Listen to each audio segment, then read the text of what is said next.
Hey guys, I'm Elizabeth McCravey, a website designer and business coach for entrepreneurs and your host for the Breakthrough Brand podcast, the show that's all about pulling back the curtain on how to actually build a successful business. I don't skim the surface around here. If you want a deep dive into the nitty-gritty details of what it takes to run a successful business and stand out in a crowd, you're in the right place. After creating a multiple six-figure-a-year website design business in my 20s, I'm ready to share everything I've learned and everything I'm still learning because I believe the keys to building a thriving business should never be a secret.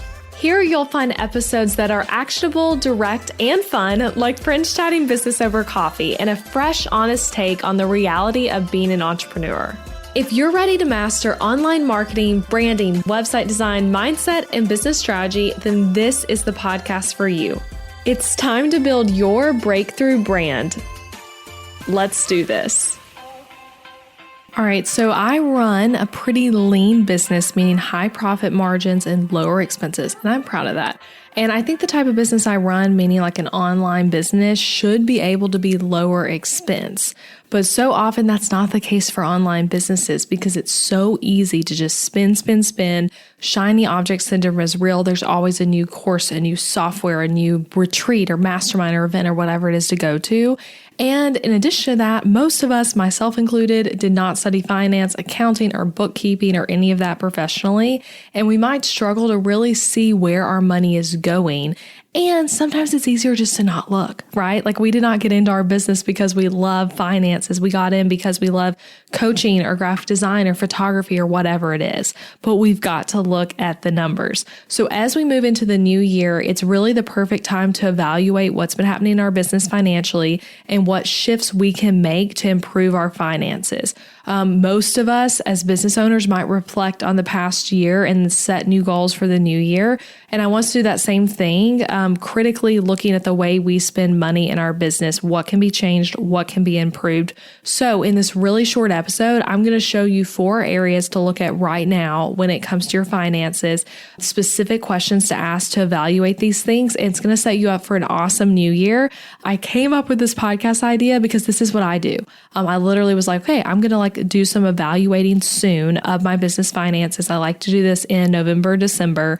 And hey, why don't I record a podcast episode and tell you guys exactly what I'm looking at year over year? So again, listen through. Once you're done with the episode, I'd say go in and do all of these things. I'm going to give you like a step-by-step how-to here. And I hope this helps you create a more profitable business for the new year. So let's go. All right, the first thing to evaluate to help you start creating more profits in your business. So evaluate all of your recurring bills and subscriptions. So what I want you to do is get out your bookkeeping reports for your business and see what you're paying for each month recurringly. So sometimes we get so used to those little expenses here and there. You know, we sign up for this software, we sign up for this coaching program, whatever it is, that we miss the big picture that yes, maybe that subscription is just $15 a month, but you spend $180 on it over the whole year. And if you don't really need it, then that's not money well spent.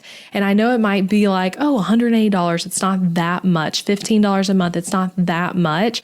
But thinking about money as in always, it's not that much, it doesn't really matter, is not how we build wealth and is not how we build a really successful, profitable business. So look at your subscriptions and recurring payments. If you use QuickBooks, fun fact, you can actually easily see the full picture of what you spend on things by going to the report called Expenses by Vendor Summary.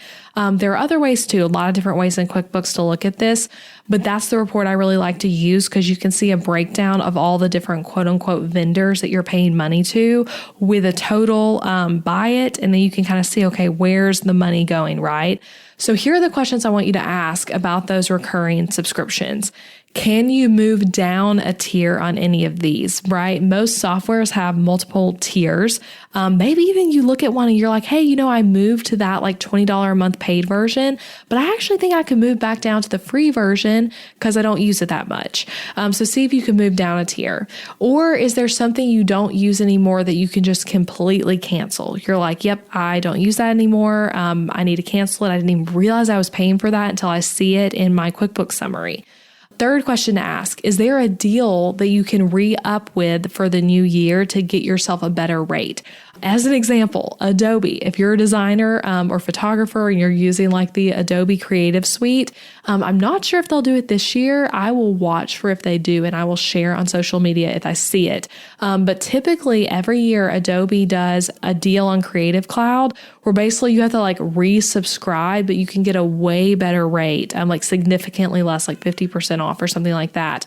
And they run the deal in December every year. And it's kind of hard to make happen, but when you do, you're saving big for that whole new year. So look for those kind of deals. And then another thing to consider, is there a company that you could reach out to, a company you have a subscription with, and ask for a better rate? So, you hear about people doing that all the time with things like internet and phone services.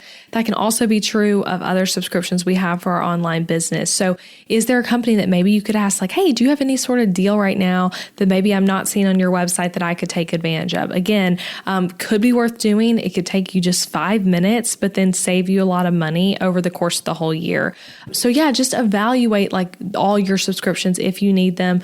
Can you change the price on them? Can you change the tier? Can you cancel them? Whatever it is. As a quick example, I recently canceled a membership I was a part of because I realized I hadn't used it in 3 months. And I kept telling myself, I'm going to use it soon. I'm going to use it soon. I need to keep subscribing.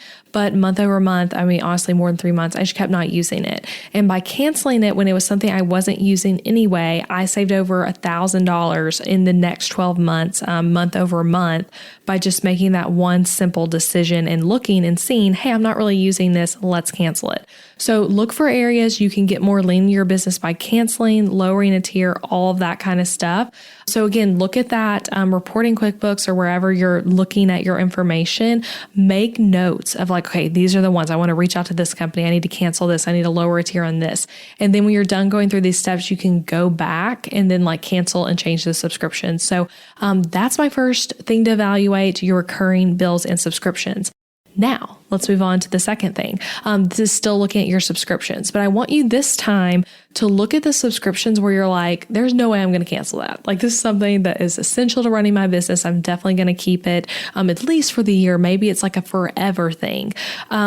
Let's observe those and consider switching to a yearly subscription in order to save money, if that's an option. So for example, if you use Show It, you can save about $50 or more, depending on what tier you're on, by switching to a yearly subscription instead of a monthly one.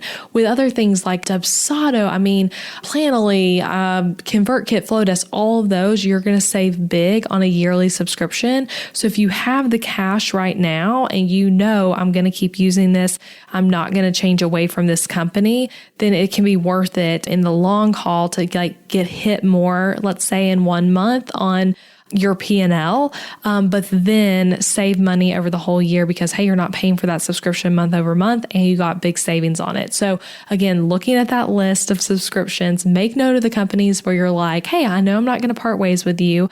And then after that, go ahead and research, do they have a yearly subscription plan that's going to save you money? Maybe they have a deal right now, a promotion that you could snag by switching to a yearly plan because of it being the new year. Again, companies always are running that sort of thing. So look into that. That's number 2, looking at the subscriptions you're definitely going to keep. Now, kind of moving away from subscriptions. Tip number 3, I want you to find your highest expense on your profit and loss besides paying yourself. Paying yourself is likely, hopefully, the highest expense. Depending on where you are in your business, it might not be the highest, but at some point we'd like for that to be the highest. But besides paying yourself, what's the highest expense? And I want you to ask, do I need it? Could I reduce it? And what's the ROI on it? Like, what's the return on this biggest expense investment? Again, so often we have monthly expenses or we have these one time a year big things, or we're paying someone to do something and we don't even really consider often enough whether or not we need it. But I want you to ask this question because first of all, you just need to know where the majority of your money is going. Like if there's one place that you're spending so much, you should know that and be able to answer that question of like, hey, what's the place I'm spending a lot of money? And second, because you can't evaluate all of this kind of stuff without having the data. So look at what is the highest expense. Just to use my own business as kind of an example, because again, I was looking at this as I was outlining this for you guys. My highest expense for the year in its entirety, so looking at the year as a whole, not on an individual month basis, is my team and contractors. And I can see this on my P&L, and then I can, click into it and go deeper and see more data.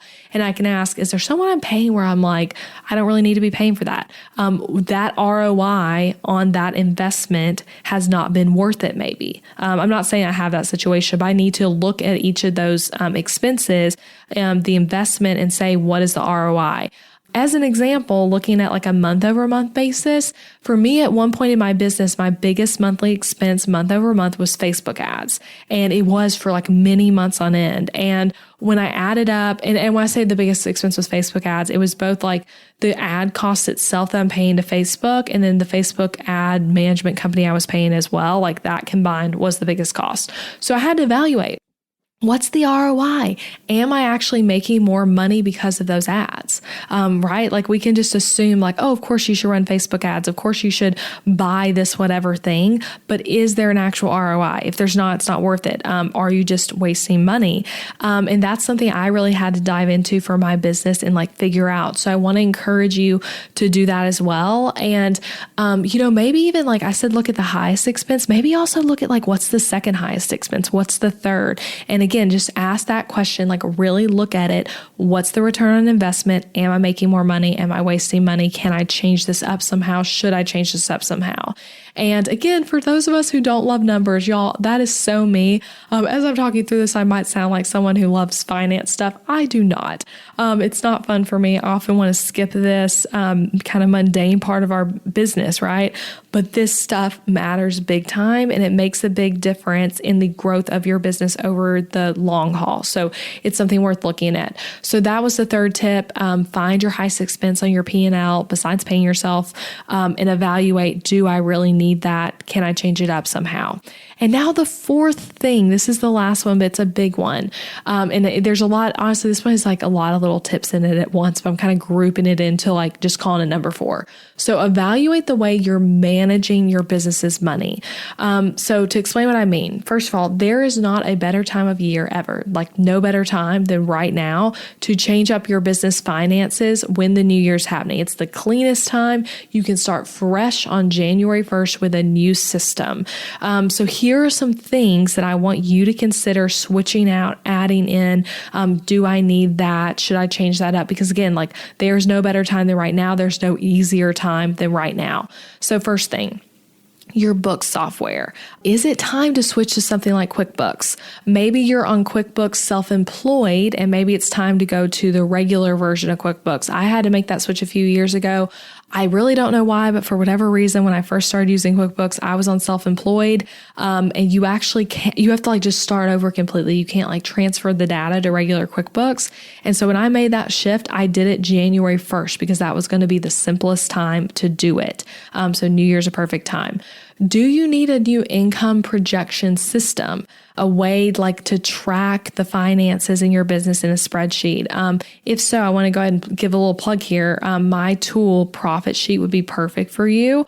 January 1st, again, is a great time to add something like this in. And for service businesses, it'll help you project what's coming each month. So you can track expenses, your profit margins, your taxes saved and paid, when you've paid yourself. I mean, so many cool things. I will link to that in the show notes. It's something you can just buy whenever you need it on my website. It's a really low cost offer.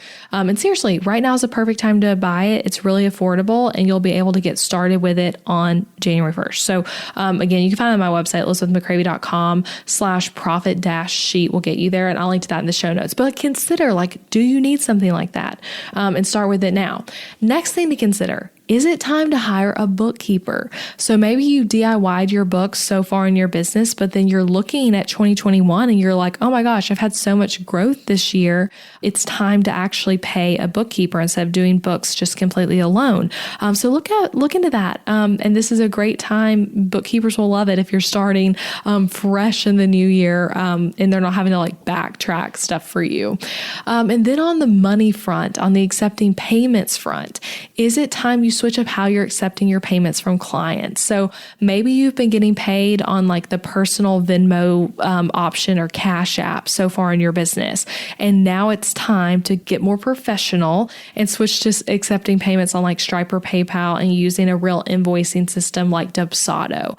If you want more info on why you should not use the personal Venmo option for your business, scroll on back to episode 88 of this podcast. I'll link to it in the show notes. It's a really short episode, but I share all about why you should not use Venmo to accept payments as a business. It is messy. It's really bad from a bookkeeping perspective. And if you're wondering like, okay, I've been using Venmo, I've been using Cash App, what would switching look like? Go listen to that episode. But that's really what this last one is to recap. Like, do you need to start using a bookkeeping software like QuickBooks? And if so, I actually have a deal on QuickBooks. I'll put a link to that in the show notes where you can get 55% off your first 3 months using my link. So I'll link to that. But do you need to get started with a bookkeeping software like QuickBooks? Do you need a new spreadsheet system for tracking your income and expenses like Profit Sheet? Is it time to hire a bookkeeper to help you manage your money? Maybe even like a financial advisor for the business, like something like that. Like consider like, do I need to upgrade to that? And then is it time to accept payments in a more professional way? And even as I'm saying that list, that's not exhaustive. You might have come up with other things that you're like, oh yeah, that's a way I'm doing money in my business that I want to evaluate. But those are the main ones that come to mind for me. So yeah, that's it, friends. Those are the 4 areas I'd recommend you evaluate. And I hope you took notes on that and we'll go back and like implement this. And if you're driving or working out or unloading the dishwasher or some other sort of multitasking, I'm with you. That is what I do when I listen to podcasts. So if that's you, maybe like read over the blog post that goes with this episode so you can get a recap and go implement all of these things and evaluate these areas and then get your business on track for the new year. So cancel the subscription, ask for a better rate, scale back on what's not giving you a return for what you're paying. So do this process and you're setting yourself up for a beautiful financial start to 2022. I really hope this short episode was helpful to you. And I want to encourage you, if it was helpful, please share this with a business owner friend who you think it would also help. Sharing the podcast is such a great way to support it. And it, costs nothing to you. And I so appreciate it. And also because I haven't mentioned this in a while, if you're a regular listener and you've never left a review or rating, I would so appreciate it. I read every review and I love hearing from you guys about, what episodes stick out to you, what you're learning, different things you're implementing, and how this show helps you grow your business. So leaving a review is super, super easy. And I can't wait to read what you write. I'll be back next week. Hope this episode was so helpful. Talk to you later. Thank you for listening to this podcast episode all the way until the end. I appreciate you being here. And if you enjoyed this episode, then I want to invite you to check out my website template shop too. Over on elizabethmccravey.com, you'll find show it website templates that are easy to use, strategically designed, and created to help you book more clients and customers. Maybe your current website is really boring. Maybe it's a challenge to update, and maybe even it's that thing that you really feel like is just completely holding your business back. Your website needs to be strategically and intentionally designed in order for it to convert your viewers into raving customers, and that's exactly what my M-Shop templates do. So these are pre-made show it website templates where you can plug and play your content into it with ease and then get started with a website that's designed to actually help you make more money. These templates are designed to be SEO friendly on the back end, and they're not just pretty, but they are very strategic and with all the strategies I teach on this podcast. And best of all, they're easy for you to set up all by yourself. So shop them at elizabethmccravey.com/shop and come join the M-Shop family of hundreds of happy customers. And as an added perk, you can use the code BBPodcast at checkout to get 10% off any template as a thank you for being a part of the podcast family. So that's BB Podcast for 10% off any template over at elizabethmccravey.com. And if you love this podcast, don't forget that you can subscribe on Apple Podcasts so that you never miss an episode, and leave a rating and review for the show wherever you're listening. Share it with a friend, share it on Instagram or Facebook. That's a great way to support the podcast and get the word out. All right, I'll be back next week with another new episode.